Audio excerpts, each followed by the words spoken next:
Hi everyone. So for this discussion, I will be focusing on the Statue of Liberty, her origins, legacy, and her effect on Ellis Island's immigrants.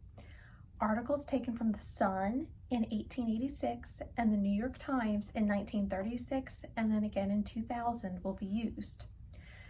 So for the first article, the Statue of Liberty, the story of its inception and completion in The Sun, has an unnamed author, but it was published in 1886.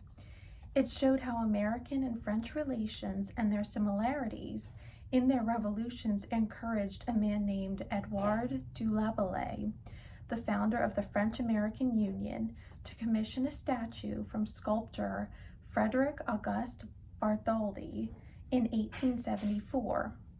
The casting began in 1875, and the right torch-holding hand was sent to Philadelphia in 1876 for the centennial celebration. On July 4th, 1884, the statue was gifted to the United States, but it was not assembled on Bedloe Island until the summer of 1885. The statue is 305 feet above water level, approximately 150 feet for both statue and pedestal each. In the 1880s, it was the largest statue of its kind.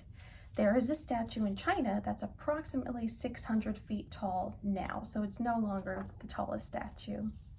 And that's mainly what that article discussed. For the second article, L.H. Robbins discussed the legacy of Lady Liberty on her 50-year anniversary in The Clouds Gather, Yet Liberty Glows in the New York Times in 1936. Robbins likened 1886 to a time when the world was mostly free and enjoying liberties.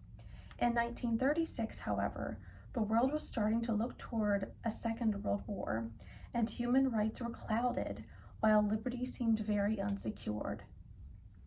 Robbins showed how the 50-year anniversary would be more meaningful to the American people than when the statue was unveiled in 1886.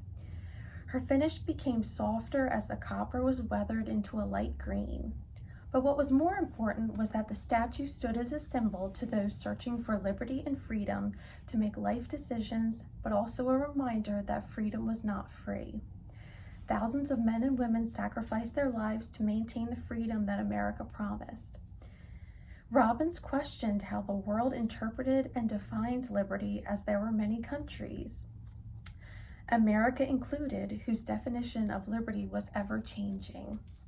And lastly, Samuel G. Friedman, in his article, Embracing the Legacy of Freedom's Gate in the New York Times in 2000, displayed some of the thoughts and feelings that immigrants could have felt as they walked through Ellis Island. And he followed the footsteps of his grandfather, who had walked through the island in 1912. Fortunately, his grandfather sold his steerage ticket on the Titanic before immigrating to America from Poland later in 1912. These immigrants could view the Manhattan skyline through one side of the large inspection building's windows and the Statue of Liberty through the other side. These immigrants were shown to have experienced fear and anxiety in case they were turned away, yet hoped that they would be welcome and able to start new lives in a land promising freedom. The welcoming of Ellis Island's gate was mainly used from 1880 to 1924, which was also the statue's first years as a beacon of freedom. In conclusion, these three articles could be used to teach students about how French and American relations produced a symbol of freedom for American citizens and those wishing to become citizens. It could be used in a lesson about the cost of freedom and the sobering realities of war and of immigrant experiences. Thank you.